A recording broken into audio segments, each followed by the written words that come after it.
Good morning आप सभी को। सब बढ़िया पढ़ रहे हो? रात रात भर जाग कर? हाँ, नहीं पढ़ रहे हो? कैसे अजीत,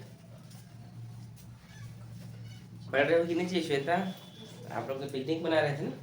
अच्छा, आप नहीं थी तो कौन कौन था? अच्छा, चलो ठीक, हम लोग भी जाएंगे पिकनिक, नहीं शौर्य? जाएंगे ना। चलेंगे शीतकालीन में, ठीक है? आप लोग बोला था, आप लोग विचार किए, कर लिए ना? ठीक, चलिए आज जो है हमारा चैप्टर 9 का पार्ट सी है, खंड सी हम देखते हैं, जिसका नाम ही है प्रकाश का विक्षेपण। प्रकाश का विक्षेपण, ठीक है? ये सी है ना, 9 का सी, ठीक है? देखिए इस चैप्टर में हम क्या करेंगे, हम कुछ टर्मिनोलॉजी के बारे में चर्चा करेंगे, कुछ समझेंगे, ठीक है? तो सबसे पहले आप लोग कांच देखें, सॉरी प्रिज्म देखें, प्रिज्म। Yes sir. कितने लोगों ने देखा है बताइए? ये जो चैप्टर है इसमें हम कलर्स के बारे में पढ़ेंगे कि जो कलर्स होते हैं एक्चुअल में 7 कलर्स में बढ़ जाते हैं, 7 कलर होते हैं। रंग प्रकाश के कितने कलर होते हैं? 7 कलर। आप सभी को पता है कि नहीं कि प्रकाश के कितने कलर होते हैं? 7 कलर होते हैं। जो प्रिज्म होता है वो प्रकाश के 7 रंगों को बताता है, विभक्त करता है। आपने देखा है? Yes sir. देखा है कि नहीं? तो एक्चुअल में ये जो प्रकाश के जो 7 रंग है ये क्या क्या है पहले तो वो समझना है, लेकिन सबसे पहले हम आपको प्रिज्म क्या है इसके बारे में चर्चा करते हैं। इंग्लिश में भी इसको प्रिज्म ही कहते हैं, ठीक है? प्रिज्म, देखिए प्रिज्म होता है क्या, मैं यहाँ पर एक 3 डायमेंशन प्रिज्म बना रहा हूँ।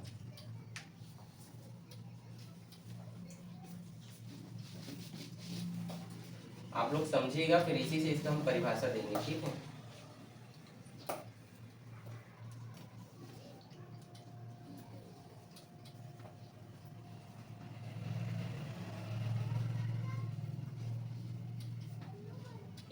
ये जो आप देख रहे हैं ये क्या है? ये प्रिज्म है।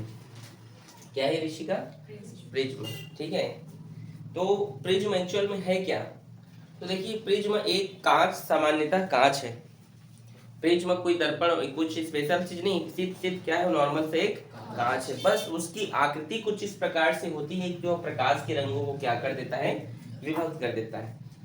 देखिए प्रकाश में 7 रंग होते हैं, इसको बताने वाले एक महान वैज्ञानिक, जिनको प्रकृति का ही वैज्ञानिक कहा जाता है। अगर वे जो है नहीं होते तो समझो जैसे अंधेरा है तो प्रकाश उसको उजाला कर रहे है कि नहीं, अंधेरे को मिटा रहे है कि नहीं, उसी प्रकार भौतिकी विज्ञान में एक नई आशा, नई किरणें, नई उम्मीद डालने वाले जो प्रकृति वैज्ञानिक थे उनका नाम क्या है? न्यूटन। वेरी गुड, क्या नाम है? न्यूटन। अगर न्यूटन नहीं होते तो हमें इनके बारे में ऐसा नहीं कि पता नहीं चलता, कभी ना कभी पता चलता, कोई ना कोई ढूंढता। लेकिन प्रकाश में 7 रंग होते हैं, इसको बताने वाले कौन थे? न्यूटन थे। आप सभी को पता है ये बात, ठीक है? न्यूटन को only for nature of scientist कहा जाता है मुख्य रूप से, क्योंकि उन्होंने नेचर के लिए बहुत कुछ दिया है, ठीक है? उसी कॉन्सेप्ट पर बहुत कुछ बताया है।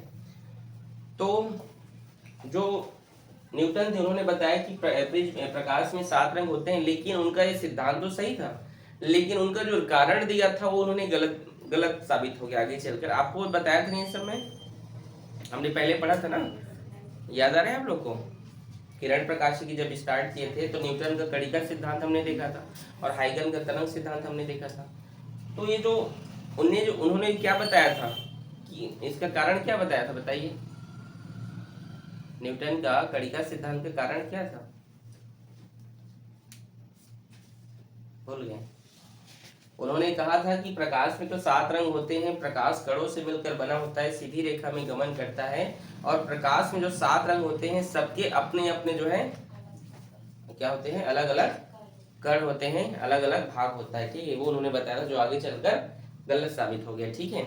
तो प्रिज्म है क्या? तो प्रिज्म एक सामान्यतः कांच ही है और एक ऐसा पारदर्शी माध्यम है। प्रिज्म क्या है? कैसा पारदर्शी माध्यम होता है जो 3 आयताकार, 3 किसके आकार का?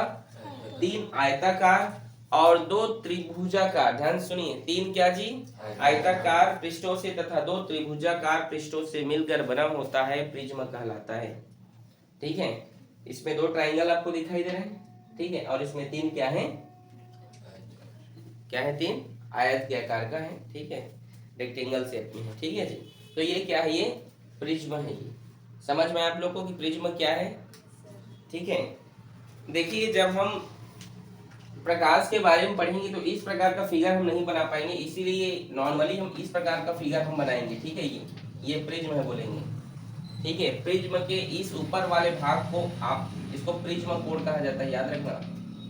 प्रिज्म कोण क्या है, प्रिज्म के सबसे ऊपर वाले भाग को क्या कहा जाता है, प्रिज्म कोण, ठीक है, एंगल ऑफ प्रिज्म, ठीक है, याद रहेगा। तो प्रिज्म में 7 रंग होते हैं या वो 7 रंग बताता है, उस कॉन्सेप्ट पर हम चलिए चर्चा करते हैं कि क्यों उस प्रकार से उसमें ये सब होते हैं, ठीक है। आखिर प्रिज्म 7 रंग क्यों देते हैं, क्या कारण है उसके देने का, उस पर हम यहाँ पर चर्चा कर रहे हैं। तो आपने विबग्योर का नाम सुना है, सुने हो ना, विबग्योर।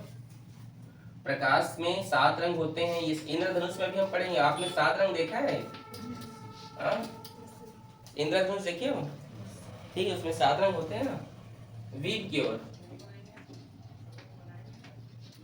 विबग्योर, आखिर प्रिज्म में 7 रंग क्यों होते हैं, इस कॉन्सेप्ट पर हम चर्चा करने से पहले हम यहाँ पर एक छोटा सा सारणी पढ़ लेते हैं, ठीक है। क्या कर लेते हैं, हम सारणी पढ़ लेते हैं। देखिए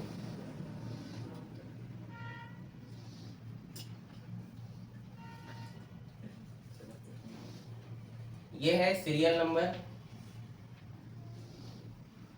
यहाँ पर हम प्रदर्शित कर रहे हैं, इसे कहते हैं डेल। डेल का यहाँ पे एक्चुअल कॉन्सेप्ट क्या है, ये विचलन कोण है। क्या है ये, विचलन कोण, ठीक है। क्या है एक्चुअल में, ये विचलन कोण। विचलन कोण क्या होता है आप जानते हैं, नहीं। विचलन कोण को एंगल ऑफ डेविएशन कहा जाता है। क्या है विचलन कोण, बताऊंगा भी, आप लोग समझेगा। विचलन कोण मतलब है कि अपने मार्ग से विचलित हो जाना ही क्या है, विचलन कोण है, आपको बताऊंगा अभी, ठीक है। और यहाँ पर हम मान लेते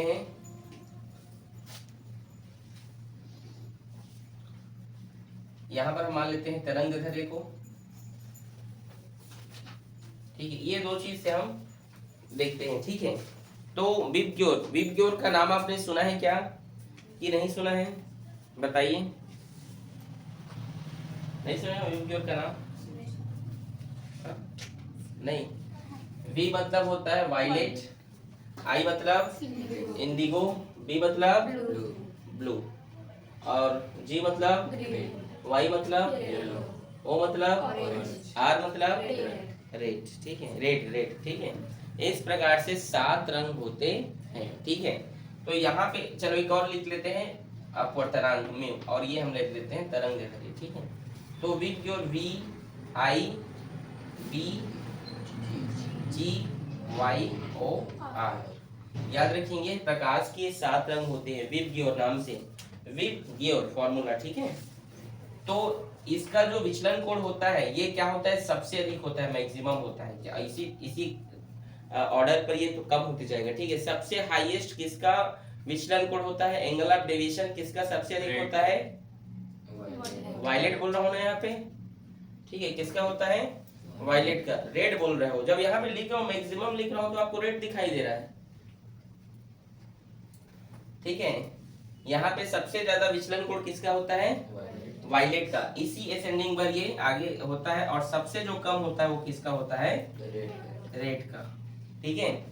आ रहा है समझ में। विचलन कोण एंगल ऑफ डेविएशन सबसे ज्यादा होता है वायलेट का, बैगनी रंग का, याद रखिएगा, ठीक है। हिंदी में जानते हो ना इनका नाम, अच्छा चलो तो बोलो। भी को क्या बोलते हैं, आई को,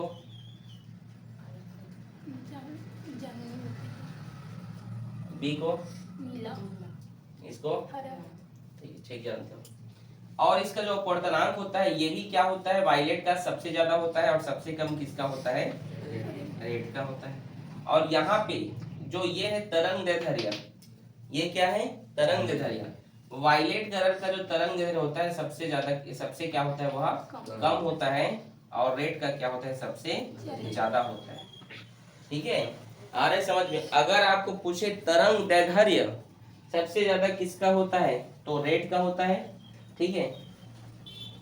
रेड का क्या होता है, तरंग दैर्ध्य सबसे ज्यादा होता है और सबसे कम किसका होता है, वायलेट का होता है। ठीक है, समझ रहे, याद रहेगा आप लोगों को। इसकी कॉन्सेप्ट हम बात करते हैं कि प्रकाश आखिर 7 रंगों में क्यों विभक्त होता है। तो देखिए 7 रंगों का जो कॉन्सेप्ट है आप यहाँ पे देख रहे हैं कि अपना अपना सबका क्या होता है, विचलन कोण होता है। मतलब क्योंकि 7 रंगों का क्या होता है, जैसे मान लो यहाँ पे मैं एक फिगर ड्रॉ कर रहा हूँ, प्रकाश की किरण इस प्रकार से आई, हम यहाँ पे पढ़ रहे हैं प्रिज्म का अपवर्तन है समझिए, और यहाँ पर मान लीजिए मैंने क्या खींचा, एक अभिलंब खींचा। क्या खींचा, तो प्रकाश की किरणें जो है क्या होंगी, इस तरीके से झुक जाएंगी। फिर हमने क्या किया, यहाँ पर एक और अभिलंब हमने खींचा। ठीक है, तो प्रकाश की किरणें से क्या हो जाएंगी, दूर हो जाएंगी। ठीक है, तो ये जो होता है इसको कहा जाता है आपतित किरण। क्या कहते हैं, ये जो गया है इसे कहा जाता है निर्गत किरण। क्या कहा जाता है, ठीक है जी। तो यहाँ पर जो निर्गत किरण है सभी का, ये मान लीजिए, और एक चीज और, विचलन कोण क्या है, हमने इस लाइन को हमने क्या किया, आगे बढ़ाया इस तरीके से। आपतित किरण को हमने क्या बढ़ाया, आगे बढ़ाया, और हमने निर्गत किरण को क्या कर दिया, पीछे बढ़ाया। ठीक है, आपतित किरण को आगे और निर्गत किरण को हमने क्या किया, पीछे बढ़ाया। तो आप यहाँ पर देख सकते हैं, यहाँ पर हमें एक एंगल मिला है, इसी को कहते हैं विचलन कोण। इसे हम किससे रिप्रेजेंट करते हैं, डेल से। तो क्या हुआ, परिभाषा क्या हुआ, आपतित किरण को आगे बढ़ाने पर और निर्गत किरण को पीछे बढ़ाने पर के बीच में बना हुआ कोण क्या है, बताइए, विचलन कोण है। समझ में आया कि नहीं। तो हर एक कलर का, वायलेट का अपना एक क्या होगा, वायलेट का अपना क्या होगा, एक विचलन कोण होगा। इंडिगो का अपने एक विचलन कोण होगा, बैगनी का अपने एक विचलन कोण होगा, ब्लू का एक अपना विचलन कोण होगा, ग्रीन का अपना, सभी का अपना अपना क्या होगा, विचलन कोण होगा। तो कुछ इस प्रकार से ये जो है अपना विचलन कोण बनाते जाएंगे, बनाएंगे कि नहीं। तो क्या है फिर 7 रंगों का होने के कारण कॉन्सेप्ट क्या है। तो अभी मैंने कहा 7 प्रकाश में 7 रंग होते हैं क्योंकि सबका अपना अपना क्या होता है, विचलन कोण होता है। बना सब लोग अपना अपना एक विचलन कोण बनाना चाहते हैं कि भाई मेरा भी एक विचलन कोण बने, वो चाहते हैं कि मेरा भी क्या बने, विचलन कोण बने। और जब प्रकाश निर्गत किरणों को हम क्या करते हैं, पीछे करने पर हमें जो विचलन कोण प्राप्त होता है, और मतलब सभी का क्या होता है, हमें इस प्रकार से 7 विचलन कोण यहाँ पर प्राप्त होते हैं। कितने विचलन कोण, सबसे जो नीचे की ओर होता है, सबसे नीचे की ओर किसका होता है, बताइए, सबसे नीचे जो सब, मान लीजिए यहाँ पे 7 है, ये 7, 1 2 3 4 5 6 7 विचलन कोण यहाँ पर हमें मिल गए, 7 निर्गत किरण। ठीक है, तो सबसे नीचे कौन सा रंग होगा, प्रिज्म में आप देखे हो कि नहीं, सबसे नीचे में कौन सा कलर रहता है, कौन सा रहता है, बैगनी। क्या रहता है, वायलेट। क्या रहता है, वायलेट। क्यों होता है वायलेट, क्योंकि इसका विचलन कोण सबसे ज्यादा होता है। देखो सबसे ज्यादा विचलित हुई है, आधार की ओर सबसे ज्यादा नीचे कौन आई है, बेस की ओर सबसे ज्यादा नीचे कौन झुका, वायलेट। ये तो ऊपर में है लोग तो, ठीक है। तो सबसे ज्यादा किसका होता है, बैगनी रंग का। क्यों होता है अगर आपसे पूछेंगे, क्योंकि उसका विचलन कोण अधिक होता है, क्योंकि उसका तरंगदैर्ध्य सबसे कम होता है, अपवर्तनांक सबसे, और सबसे कम किसका विचलन कोण होता है, रेड का। याद रहेगा, याद रहेगा कि नहीं। तो इसीलिए जब भी आप देखते हैं प्रिज्म में तो सबसे नीचे आपको यही कलर दिखाई देगा। क्यों देगा, क्योंकि इसका सबसे ज्यादा होता है विचलन कोण। याद रहेगा, याद रहेगा जी, ठीक है। समझ आ नहीं रहा है क्या, आ रहा है। देखो इन सब में मीन कलर कौन सा है, माध्य रंग। माध्य रंग क्या है बताइए, माध्य रंग समझ रहे हो ना। बीच का रंग कलर क्या है, बीच का कलर क्या है, येलो। क्या है जी, ठीक है। माध्य रंग क्या है यहाँ पर, ये आगे बहुत काम आने वाला है, ठीक है, ये याद रखना। माध्य रंग यहाँ पर क्या है, येलो है। आप बोलोगे सर 3 तो उधर है और 3 तो बीच में ग्रीन होना चाहिए। हम मीन कलर बात कर रहे हैं, जैसे 5 है 7 8 9 को जोड़ने पर उसका औसत निकालो। तो यहाँ पर माध्य रंग का मतलब क्या है, माध्य रंग येलो कैसे हुआ। तो देखिए माध्य रंग येलो होने का कारण ये है कि सभी रंग क्या करते हैं, अपना अपना क्या बनाते हैं, विचलन कोण बनाते हैं कि नहीं। तो जो सभी का जो औसत विचलन कोण होता है सभी कलर अपना अपना क्या बनाता है, एंगल ऑफ डेविएशन बनाता है, सबका अपना अपना विचलन कोण बनाते हैं और सबके विचलन कोण का औसत येलो कलर के विचलन कोण के बराबर होता है। इसीलिए जो है हमारा माध्य रंग कौन सा होता है, येलो। समझ में आया कि नहीं आप लोगों को? अगर आपसे कोई पूछे माध्य रंग क्या है तो ग्रीन मत बोलना, क्या है वह, येलो है, याद रहेगा। थोड़ा जो जो समझे हो उसको लिखो भाई। यहाँ तक किसी कोई समस्या तो नहीं, ठीक है। इसी प्रकार से प्रकाश का अपवर्तन होता है, ठीक है, लिख डाले ना। देखिए अगला जो हमारा टॉपिक है या जो हेडिंग है उसका नाम है न्यूनतम विचलन कोण। न्यूनतम विचलन कोण क्या है आप तो समझ गए।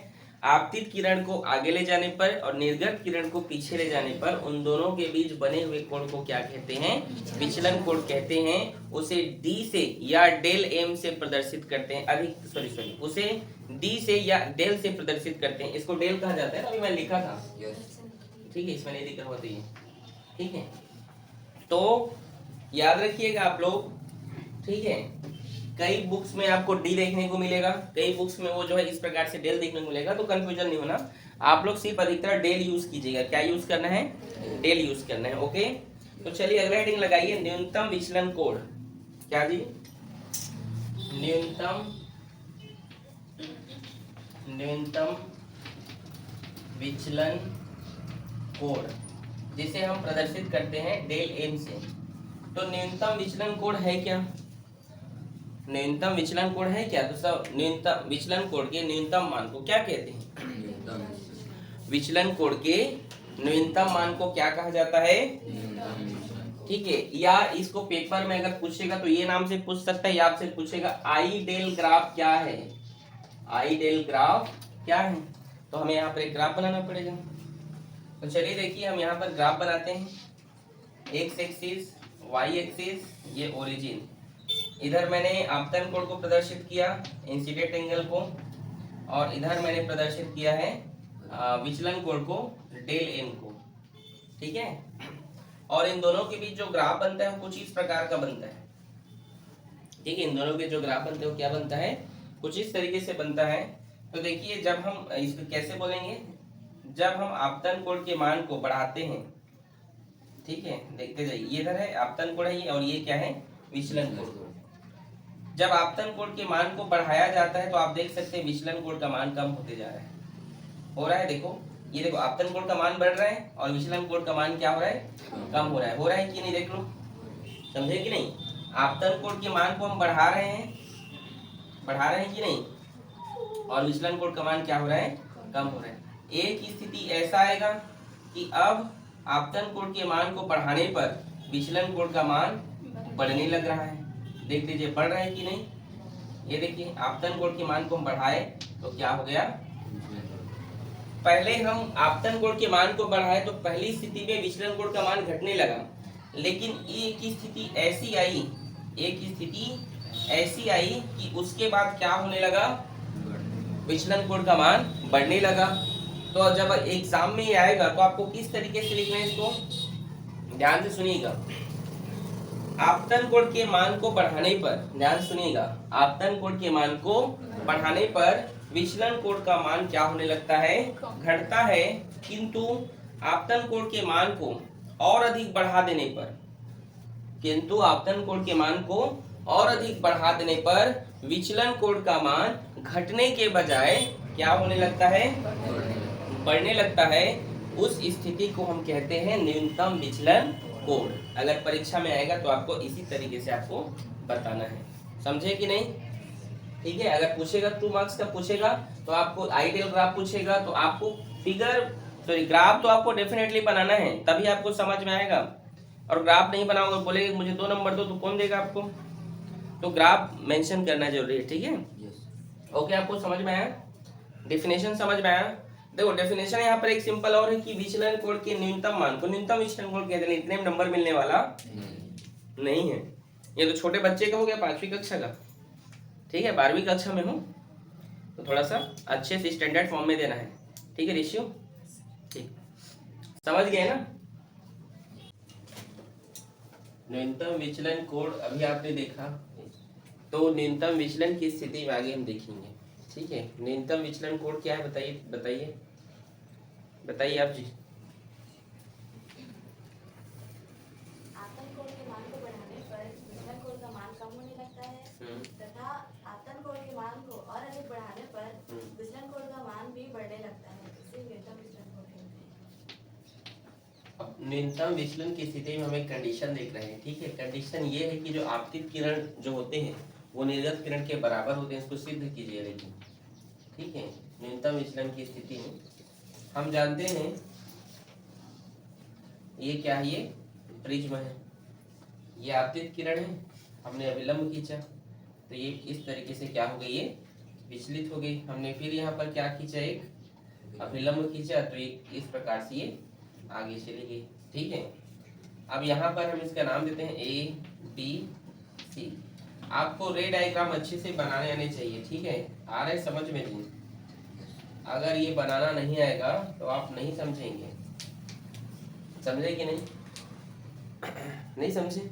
आपको डायग्राम्स बनाने आने बहुत जरूरी है। ठीक है, तो यहाँ तक किसी कोई दिक्कत है नहीं? हमने यहाँ पर इन सभी का नामकरण कर दिया। ठीक है, यहाँ पर ये है आपतित किरण और ये क्या है, निर्गत किरण है। ठीक है, तो आपतित किरण हम यहाँ पर हम मान लेते हैं आई है। ठीक है, निर्गत किरण आप मान लीजिए क्या है, I2 या आप मान लीजिए E मान लीजिए निर्गत किरण को। ठीक है, इस पॉइंट को आप N नाम लीजिए। ठीक है, क्या दे दीजिए, N। अच्छा, और आपको पता है कि जब हम इसको पीछे बढ़ाते हैं इस तरीके से और इसको सॉरी आगे बढ़ाते हैं और इसे हम क्या करते हैं, पीछे बढ़ाते हैं, ये तो आप जानते हैं। तो यहाँ पर हमें विचलन कोण प्राप्त होता है जिसे हम डेल M कहते हैं। ये भी आपको पता है कि नहीं? क्या है, R1 है तो ये क्या होगा, R2 होगा। ठीक है, स्कूलों में तो ये सबको पढ़ लिए होंगे, चालू नहीं किए हो अभी क्या आपके स्कूल में? कब चालू होगा? कल चालू होगा।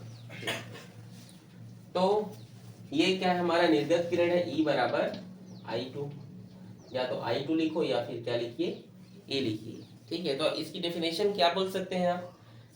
देखिए डेफिनेशन क्या बोल सकते हैं, यदि कोई प्रिज्म, ये एक प्रकार का थ्योरम है, प्रमेय है, यदि कोई प्रिज्म है, यदि कोई प्रिज्म न्यूनतम विचलन की स्थिति में हो, यदि कोई प्रिज्म किसमें हो, न्यूनतम विचलन की स्थिति में हो, तो उस पर आपतित किरण के प्रिज्म का फलक, आपतित किरण के प्रिज्म का फलक और निर्गत किरण द्वारा अपने बनाए गए फलक के क्या होते हैं, बराबर होते हैं। उसी को क्या कहा जाता है, उसी को बताइए। न्यूनतम विचलन की स्थिति में जो है आपतित किरण और क्या है, बोलिए, निर्गत किरण क्या होते हैं, आपस में बराबर होते हैं। ठीक, किसी कोई समस्या? तो चलिए स्टार्ट करते हैं। यहाँ पे देखिए निर्गत आपतित किरण है, एंगल एम क्यू डी बराबर होगा एंगल एन आर सी के। ठीक है जी, इसको एम डेस ले लो। ठीक है, एम डेस ले लीजिए। ठीक, कोई मुझसे फर्क नहीं पड़ता, आप चाहे तो जो भी ले सकते हैं। एम डेस आर एस, इसके क्या होता है, यह बराबर होता है। ठीक है, क्यों होता है बराबर, क्योंकि ये यहाँ पर लंब होता है, क्योंकि ये अभिलंब है। अभिलंब क्या होता है, अपने पृष्ठ पर और लंब होता है, इसीलिए क्या है, यहाँ पर ये लंब है। समझे कि नहीं? यहाँ पर ये जो Q है और ये R है, लंब है ना, लंब खींचा गया, और लंब अपने पृष्ठ पर क्या होते हैं, 90 डिग्री का कोण बनाते हैं। बात आप हमेशा याद रखिएगा। ये जो एम क्यू बी है, ये एम क्यू और बी, क्या ये कोण बना रहे हैं, बताइए, कोण बना रहे हैं कि नहीं? एक कोण है एम क्यू पी, बन रहा है कि नहीं, और एक है पी क्यू बी, बन रहा है ना। देखिए एम क्यू पी, देखिए angle M Q P plus angle P Q B, ये बन रहा है कि नहीं? यहाँ पे बोलिए, बन रहा है कि नहीं? मैंने क्या कहा, नहीं समझे आपने? क्या कहा बताओ कृष? यहाँ जो एम क्यू बी है, एम क्यू बी ये पूरा क्या कर रहा है, एम क्यू पी बना रहा है, और पी क्यू बी मतलब ये जो कोण है इन्हीं दोनों से मिलकर बना हुआ है। और ये कोण किससे मिलकर बना है बताइए तो? एम डेस आर एस, हाँ, एम डेस आर एस और RCS, वेरी गुड, ठीक है, या SRC बोल दीजिए। एंगल M डेश R और S, और क्या बोले, प्लस एंगल SRC, इसी से मिलकर बना हुआ है कि नहीं। और देखिए ये I1 ले लीजिए इसको, या I ले लीजिए, कोई फर्क नहीं पड़ता है उसमें, ठीक है। MQP का वैल्यू यहाँ पे क्या दिया है, I दिया है I1, और ये PQB बराबर M R और C S, M R S का वैल्यू क्या है यहाँ पे I2, या E दे दिया है, ये E है ना, या E ले लीजिए, प्लस SRC। और आप जानते हैं जो आपतित किरण होते हैं और जो निर्गत किरण होते हैं वो आपस में क्या होते हैं, बराबर होते हैं, मैंने पहले भी कहा था। तो ये I क्या होगा, इस E से कैंसिल हो जाएगा, तो यहाँ पे क्या बचेगा, PQB बराबर होगा एंगल SRC के। समझ आ रहा है श्वेता, मतलब PQB, ये देखिए PQB और SRC, ये वाला, ये आपस में क्या होते हैं, ये इस दोनों, ये दोनों कोण आपस में क्या होंगे, बराबर होंगे। इसी को आपको क्या करना है, सिद्ध करना है। बोलो कठिन है नहीं ना। इस चैप्टर का, इस पूरे चैप्टर का सबसे अगर आप इंपॉर्टेंट क्वेश्चंस की बात करें तो सिर्फ एक है, क्या जानते हैं, मेव इक्वल्स टू साइन, बोलिए A plus del M by 2 और बाई A बाई 2, ये क्या है, साइन A बाई 2। ये बहुत इंपॉर्टेंट क्वेश्चंस है, हम उसी पर जो है बात करेंगे और उसका आप थोड़ा समझने का प्रयास कीजिएगा, ठीक है।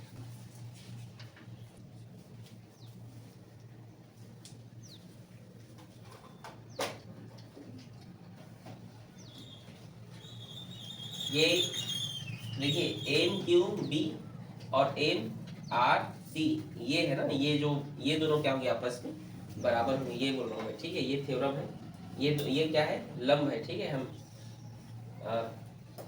S की जगह C लिख डाले थे, सॉरी C की जगह S लिख डाले थे, ठीक है। तो उसको आप चेंज कर लीजिएगा, ठीक है, ठीक है।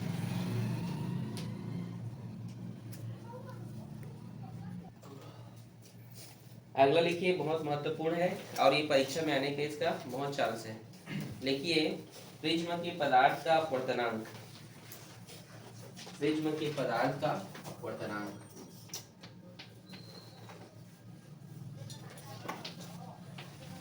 प्रिज्म के पदार्थ का अपवर्तनांक, थोड़ा लंबा डेरिवेशन है, समझिएगा।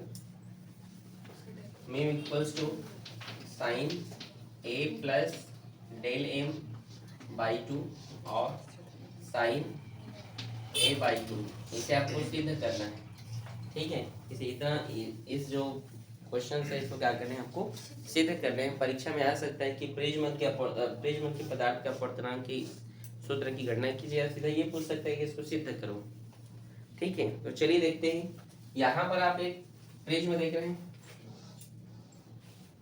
ये देखिए, ठीक है, ये एक प्रिज्म है, प्रकाश की किरण यहाँ पर आपतित हुआ, हमने यहाँ पर क्या खींचा, एक अभिलंब खींचा, तो प्रकाश की किरण क्या हो जाती है, बोलो,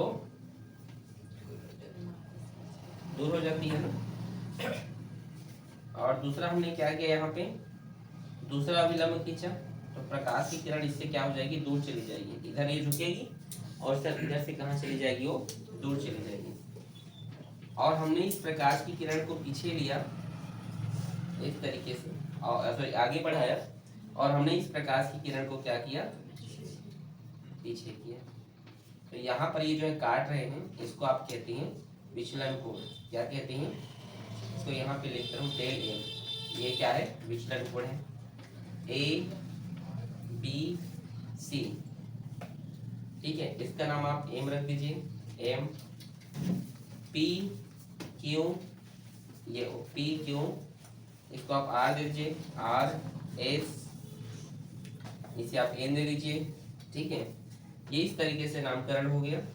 ये I है, I1, तो ये क्या है, I2 है, ये R1 है, और ये क्या है, R2।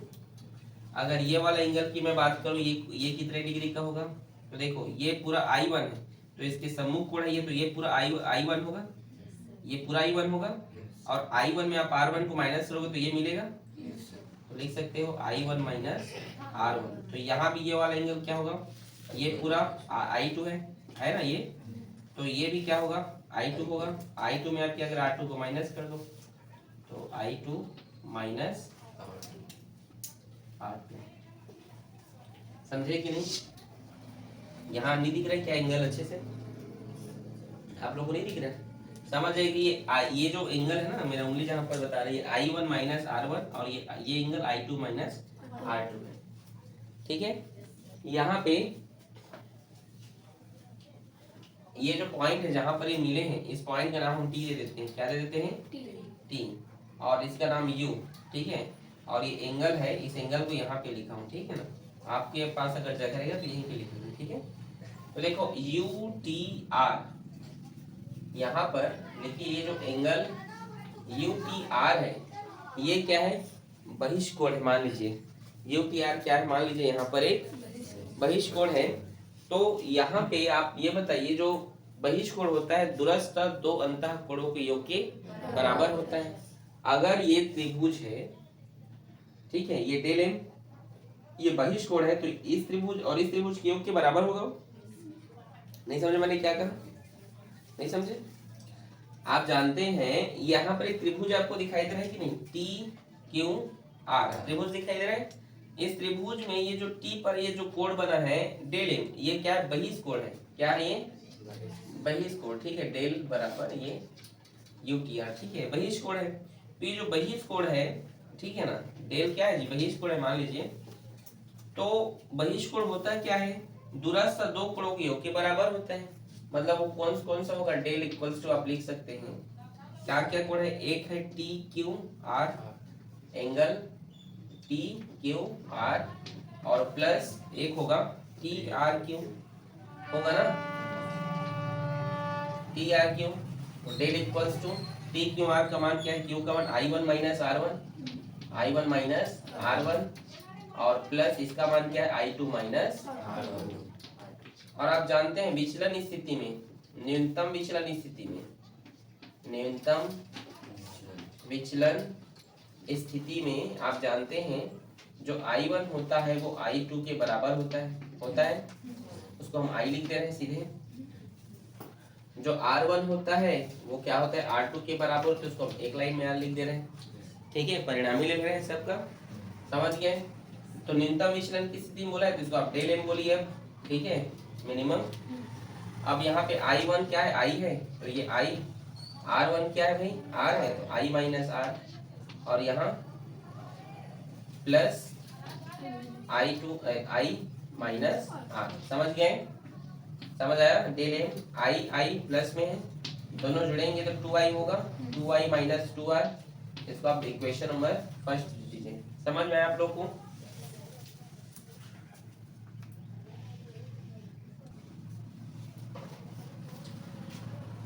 इसके बाद आप देखिए,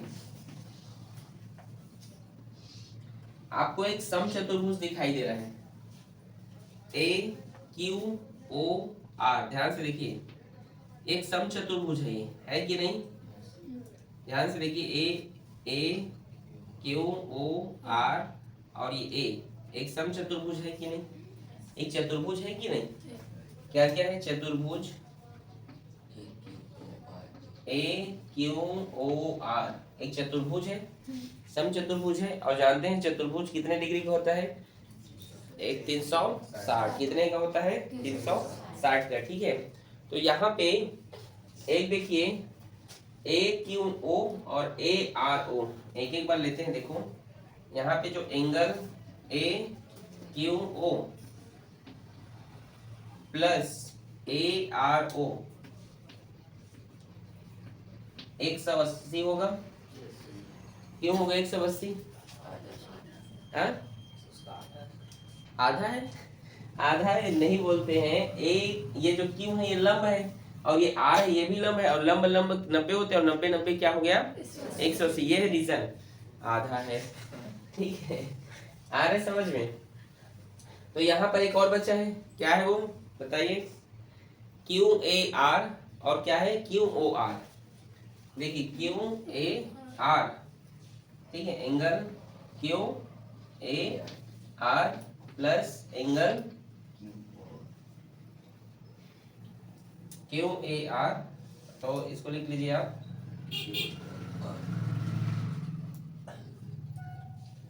इसको लिख लीजिए क्यू ओ आर, ठीक है, क्यू ओ आर बराबर क्या होगा, ये 180 होगा ये भी, ठीक है, आमने सामने है, ठीक है। आया समझ में आप लोग को, क्यू ओ आर बराबर भी क्या हुआ, ये 180 होगा।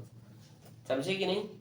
ध्यान से देखिए, समझ में नहीं आएगा बाद में, बहुत लंबा है, अभी और बनेगा, ठीक है। यहाँ पर देखिए एक और त्रिभुज है, त्रिभुज क्यू ओ आर, देखो क्यू ओ आर एक त्रिभुज है जिसमें R1 और R2 दो एंगल दिखाई दे रहे हैं और एक एंगल O है। तो त्रिभुज के तीनों कोणों का योग कितना होता है, 180 होता है। तो यहाँ पर एक बार और हम पुनः लिख सकते हैं, पुनः त्रिभुज क्यू ओ आर से, त्रिभुज क्यू ओ आर से क्या होगा, ये R1 एक कोण है, दूसरा कोण R2 है और तीसरा कोण यहाँ पे क्या है, O है। इसको लिख लो एंगल क्यू ओ आर बराबर 180 होगा, होगा कि नहीं? समझे बात को? क्या कहा मैंने? एक त्रिभुज है क्यू ओ आर और त्रिभुज के तीनों कोणों का योग क्या होता है, 180 होता है। तो R1 R2 और ये O, ठीक है, हो गया कि नहीं? अब यहाँ पर देखिए, यहाँ पर आप देखिए, ये जो क्यू ओ आर ये जो दोनों वैल्यू को हम क्या करते हैं, एक साथ लिखते हैं, ठीक है। क्या करते हैं, इसको समीकरण नाम दे देता हूँ, ठीक है, इसको समीकरण 2, समीकरण 3 और इसको समीकरण 4, ठीक है। अब यहाँ पे देखिए क्यू ओ आर इसमें है और इसमें भी है, क्या है, क्यू ओ आर। हम 3 और 4 से बनाते हैं समीकरण, 3 और 4 से यदि ये दोनों बराबर है, 180 बराबर है, तो इधर वाला भी बराबर होगा, होगा? नहीं समझे मैंने क्या कहा? नहीं समझे? तो इसको क्या लिख सकते हो, इसको लिख सकते हो R1 प्लस R2। ये R1 प्लस R2 निचलम स्थिति में RR होता है और RR को हम क्या लिख सकते हैं, 2R लिख सकते हैं कि नहीं? ये R1 और ये R2 निचलम, R1 क्या होता है, R होता है और R2 भी क्या होता है, R होता है। तो RR दो बार है तो 2R लिख सकते हैं। तो लिख लीजिए इसको 2R plus Q O are, ठीक है। और एक और क्या है यहाँ पे, क्यू ए आर और Q O R, Q A R plus angle Q O R, यही मिला। देखो R1 प्लस R2 2R हो गया, क्यों हुआ, न्यूनतम विचलन की स्थिति में। ये क्यू ओ आर का क्यू ओ आर, और इस स्लाइड में देखिए क्या है, क्यू ए आर है ना, और क्यू ओ आर, इसी समीकरण 3 और 4 से देख रहे हैं, Q A R plus Q O R. तो यहाँ पर देखिए क्यू ओ आर और ये क्यू आर बराबर में ही कैंसिल हो गया। तो 2R बराबर यहाँ पे क्या बचा, एंगल कौन सा बचा, एंगल ए बचा। ये एंगल क्यू ए आर का ये वाला एंगल यहाँ पे हम लिखते हैं, जो बीच में होता है उसका एंगल होता है, आपको पता है, ठीक है। तो उस सबको हटा के उसको लिख लीजिए। आप ऐसा भी तो लिख सकते हैं, R बराबर A/2 लिख सकते हो कि नहीं? अब हम क्या करेंगे, इस पूरे वैल्यू को हम समीकरण 1 में रख देते हैं। समझ में आ रहा है आप लोगों को? आ रहा है कि नहीं? कठिन है? नहीं है? समीकरण 1 से, समीकरण ये सीधा 4-5 नंबर का आएगा। समीकरण 1 से क्या है, ये del M equals to 2i minus क्या है, ये a, 2r का वैल्यू a है, 2i का 2i माइनस का माइनस 2r का वैल्यू क्या a है, तो a। समझ में आया? आगे देखिए, ये माइनस a इधर आएगा तो प्लस में होगा, तो 2i अपनी जगह पर है, माइनस a इधर आया तो प्लस में हो गया, प्लस डेल एम।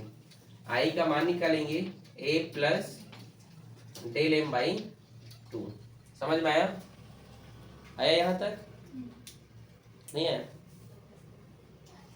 आदर्श इधर आपको, अब आप स्नेल के नियम से, किसके नियम से, स्नेल का नियम क्या है बता सकते हैं कोई? Mu equals to sine I by sine R. तो म्यू इक्वल्स टू साइन का साइन लिखिए, आई का मान क्या दिया है, a plus del M by 2, ठीक है, और यहाँ पे साइन, और r का वैल्यू क्या है 1/2। क्या प्रूफ हो गया? देखिए प्रूफ हुआ कि नहीं? इजी है, बार बार प्रैक्टिस की जरूरत है, ये आपका ये वैल्यू प्रूफ हो गया, ठीक है। थोड़ा सा कठिन होगा, बाकी बहुत इजी है। इसको नोट करें, फिर हम पतले प्रिज्म का अपवर्तन देखते हैं। नोट करो।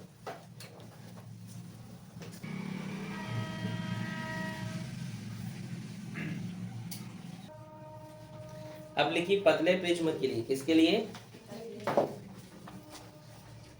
सेम बनेगा पतले प्रिज्म के लिए, ठीक है। तो देखिए आप जानते हैं, अभी आपने क्या देखा वैल्यू, म्यू बराबर sine a plus del m/2, और आपने देखा साइन a/2। आप जानते हैं यदि साइन थीटा छोटा है तो थीटा के बराबर, तो अगर साइन थीटा, अगर कोण छोटा है तो साइन थीटा थीटा के बराबर हो जाता है, आप जानते हैं। तो यहाँ पे हम क्या लिख सकते हैं, म्यू बराबर a प्लस डेल m/2, और ये होगा a/2। साइन साइन हट गया, ठीक, कोण छोटा है तो ये 2 2 कैंसिल हो गया।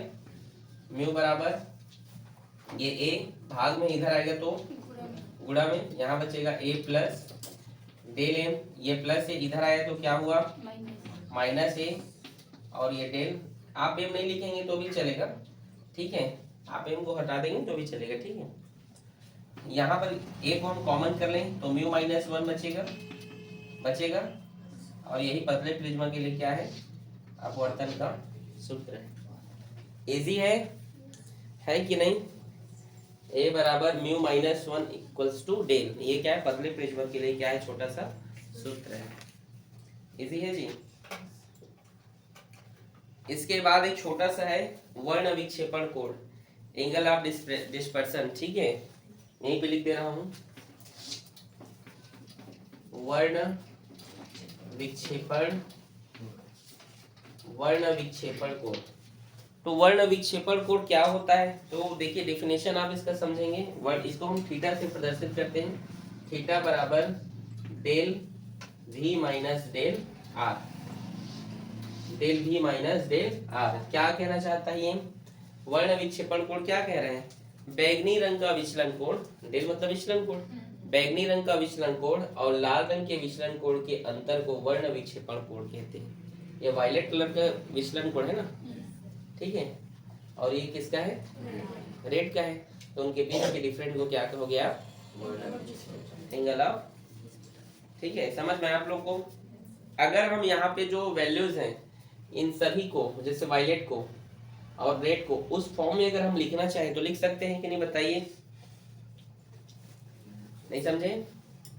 मैंने कहा, ठीक है, थीटा बराबर हम क्या कर सकते हैं, ये जो डेल है ये वैल्यू है म्यू, है ना, म्यू भी माइनस 1, इस फॉर्म में हम इसको लिख सकते हैं कि नहीं?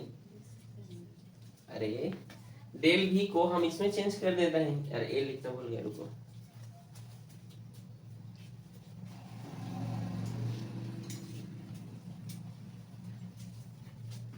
ए बराबर ए ब्रैकेट और डेल भी, ये जो डेल भी है, ठीक है, इसका वैल्यू हम यहाँ पर, ये डेल है, ये डेल है ना, ये डेल है, तो डेल का वैल्यू है पुटअप कर दे, तो ए का ए और म्यू और भी, यहाँ पर अपवर्तनांक किसका है, भी का, तो भी माइनस 1 माइनस, फिर ये डेल है, डेल का वैल्यू ये है, ठीक है, ए, और ये होगा म्यू आर माइनस 1।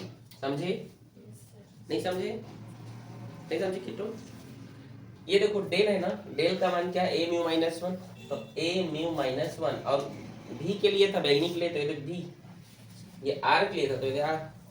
समझ में आया? यहाँ पे क्या होगा फिर, थीटा, ये ए कॉमन हो जाएगा, तो यहाँ क्या बचेगा, म्यू भी माइनस म्यू आर, माइनस 1 और माइनस माइनस प्लस, तो ये ए प्लस 1 और ये माइनस 1 कैंसिल हो जाएगा, ये माइनस माइनस प्लस 1 होगा ना, तो कैंसिल हुआ, तो ये है, इसके लिए इस प्रकार से भी सूत्र को लिखा जा सकता है।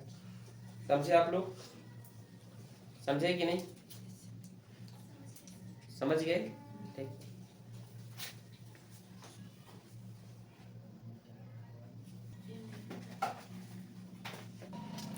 अगला देखिए विक्षेपण क्षमता, डिस्पर्सिव पावर या वर्ण विक्षेपण क्षमता भी कहते हैं इसको। इसे ओमेगा से रिप्रेजेंट करते हैं। ओमेगा बराबर होता है थीटा बाई माध्य रंग का विचलन कोण। डेफिनेशन आप लोग खुद कर लेंगे। देखिए थीटा क्या है, अभी मैंने पढ़ाया, क्या है थीटा बोलिए? वर्ण विक्षेपण कोण है। वर्ण विक्षेपण कोण और माध्य रंग के विचलन कोण, वर्ण विक्षेपण कोण और माध्य रंग का विचलन कोण के अनुपात को विक्षेपण क्षमता कहते हैं, जिसे ओमेगा से रिप्रेजेंट करते हैं। ठीक है, याद रहेगा, याद रहेगा ना। फिर आप जानते हैं ओमेगा इक्वल्स टू थीटा का मान अभी आपने लिखा ए म्यू भी माइनस म्यू आर, और इसको क्या लिख सकते हो, ए म्यू आर माइनस 1 लिख सकते हो कि नहीं। वर्ण विक्षेपण कोण से इसको आप लिख सकते हो ना, डेल वाई को ए म्यू आर माइनस 1, अरे ए वाई माइनस 1 लिख सकते हो कि नहीं। फार्मूला भी आपने देखा था ना, म्यू माइनस 1 और इंटू ए ऐसे करके आपने देखा था। उस फॉर्मूला से इसको लिख सकते हो।